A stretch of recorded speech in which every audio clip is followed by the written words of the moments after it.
ఇక్కడ ఎవరైనా చెప్తాను రెడీ ఉందా, ధైర్యం ఉందా? ప్రభా నువ్వు నన్ను అగ్నిలో కాల్చినా పర్వాలేదు, సుత్తుతో కట్టినా పర్వాలేదు, విలువైన వాడిగా చేయి ప్రభా. రెడీయా? You have that guts to say, అయ్యో బాబు అగ్నిలో పెట్టాలా? అన్యాయం చేయడానికి దేవుడు, నువ్వు అగ్నిలోకి వెళ్ళినా నేను నీ తోడు ఉంటానని చెప్పాడు, మర్చిపోవా? జలముల్లోకి వెళ్ళినా కూడా నేను నీ తోడు ఉంటానని చెప్పాడు, మర్చిపోవా? సముద్రంలోకి వెళ్ళినా కూడా నేను నీ తోడు ఉంటానని చెప్పాడు, మర్చిపోవా?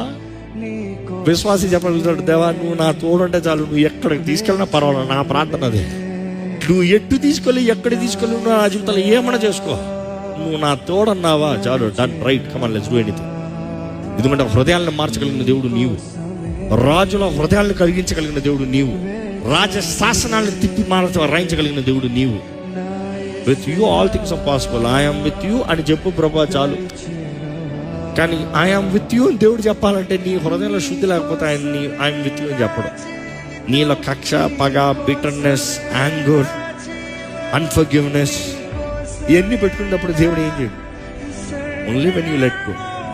ఎందుకంటే you expect other one to change, but God is expecting you to change.